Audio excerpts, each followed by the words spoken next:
Hello everyone, Cowbunger here, and it's time for another Spotlight analysis, this time on Friday the 13th, although it's not Friday the 13th today for me, but this was released on Friday the 13th, so naturally, we're looking at Lucy, the vampire kid from Loud House.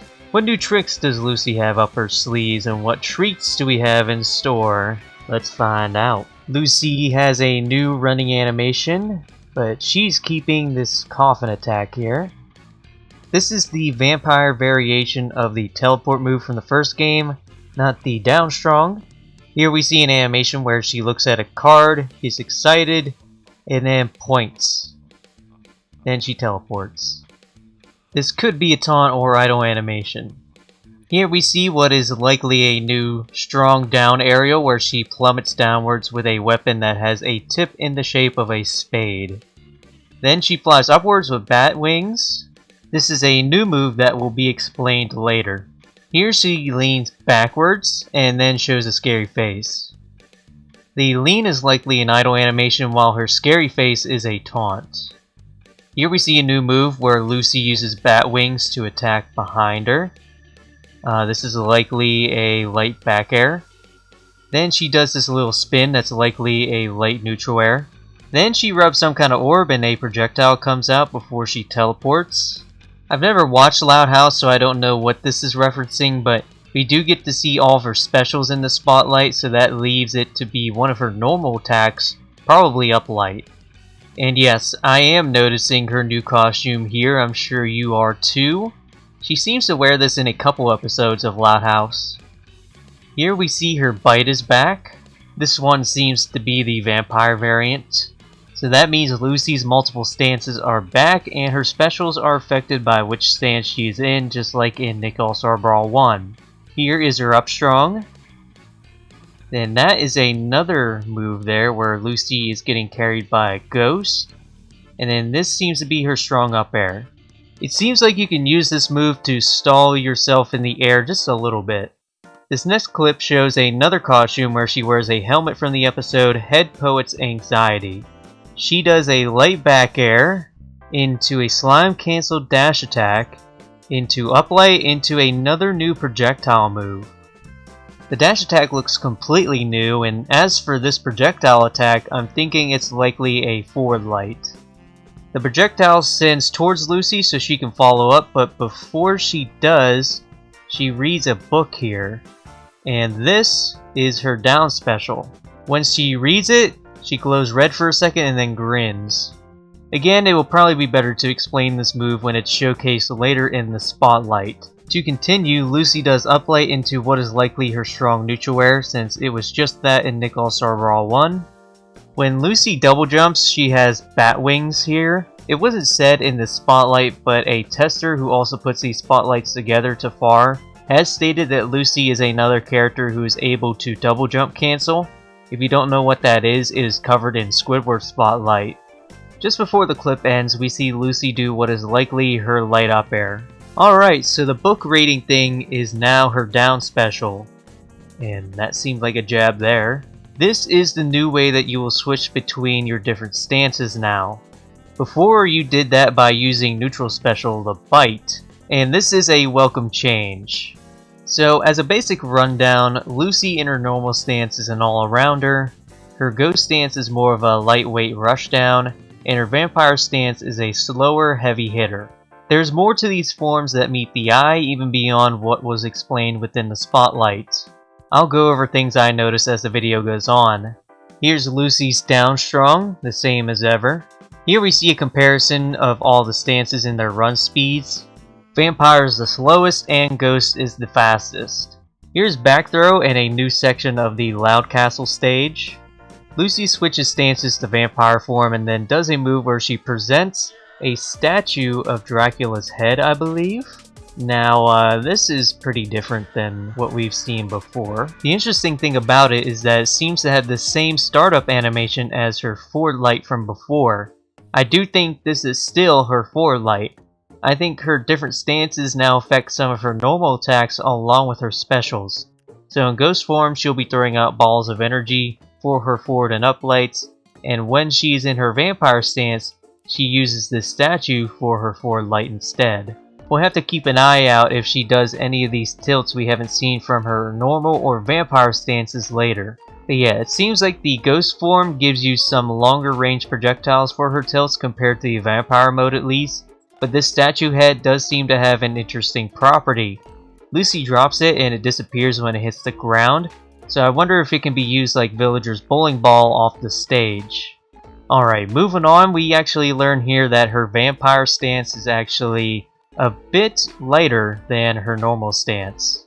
Basically, her normal stance is the heaviest, followed by the vampire stance and then ghost. That means if you want to survive longer at higher damages, you should switch to normal stance. Here we see Lucy's forward tilt in her normal stance. The projectile is completely different once again, but it seems to fall and combust just like the statue head.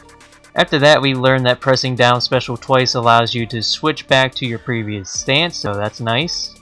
Here we see Lucy go into freefall after doing that big vampire leap we saw earlier, so that must be an up special. And after that, she changes to her normal stance and does an up special again. This time she uses her pet bat to go upwards. The bat has a hitbox on it, and the ghost stance version of the up special is one we saw earlier too. It's the one where the ghost is carrying her. It doesn't travel very far, but you can use attacks right out of it. Moving on here, we see her teleport and then do a new move, and it looks like this is light forward air. Then Lucy teleports again and does a light up air before the clip ends.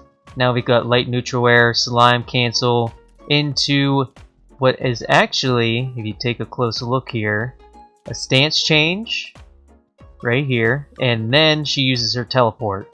I really like how you can take advantage of this stun that the slime cancel gives you in order to switch stances and then do something from there. That's really cool. Here it is confirmed that her neutral special is her bite, so that just leaves the side special to be her teleport. Here we see Lucy's downlight. It's the same as Nick All-Star Brawl 1, and I doubt it will be affected heavily based on which stance she's in, but we haven't seen evidence to prove or disprove that in this showcase, so who knows. Next we get an explanation on what differences there are when Lucy bites in different stances. Her normal stance bite increases her health slightly and gives her a temporary damage buff on hit. Her ghost bite gives her a speed buff and decreases the opponent's speed temporarily. Then vampire bite still gives her a temporary damage buff on top of applying poison to the opponent. We see Ren and Stimpy's neutral strong after she teleports here. Then we see a new move from Jenny where she uses a hammer and releases a shockwave similar to Plankton's when he does his down strong. This could be like a new forward strong, or it could be some kind of special as well.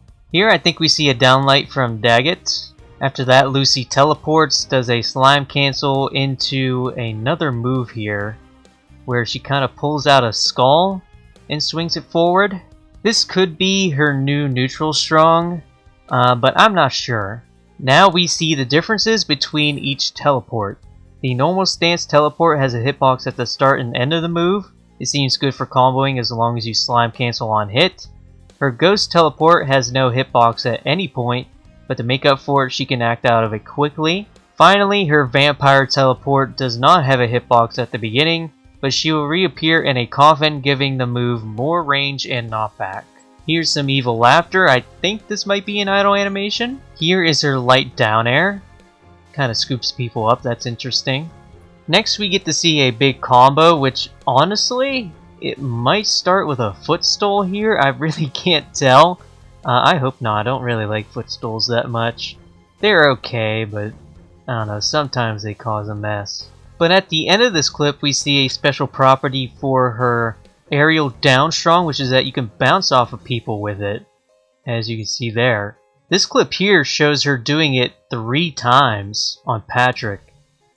That looks fun. Here we get a really good look at the Loud Castle stage.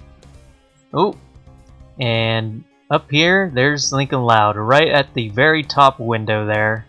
He's a stage cameo now, though that was leaked beforehand by those leakers that I shouldn't have believed, I guess. Here is another section of the stage. It seems to be the right side of the stage, so at this point we've pretty much seen most of the stage now. Again, this stage is pretty dang long. And then here is Lucy Super. where she summons a bat tornado, which is really cool. And that is all we have. Thank you all for watching. Leave a like if you enjoyed. Let me know what you think of Lucy. Again, I have no personal attachment to Loud House, but Lucy is a cool character. I'm glad she's here. She offers a very unique playstyle, and I'll be giving her a try. I feel bad for the Lincoln fans out there. For as much as I dunk on the character, it is truly strange that he's not playable in this game. It definitely just feels wrong, man. It feels wrong when the main characters of the series are getting shafted over, you know, more obscure characters or less important characters. And I mean, Lucy, I'm pretty sure she's the most popular Loud sister, so it makes sense for her to be here, but I'm talking more about characters like Arnold, for example, just not getting anything for whatever reason. It's just weird. The roster choices in this game are kinda weird. Thank you to my channel members that I'm just gonna put up on screen for today because, man, it was an ordeal to have time to record this, and I'm doing this before I go to work, so, you know, I need to wrap it up real quick, but thank you all for watching, and I'll see you in the next video. Bye.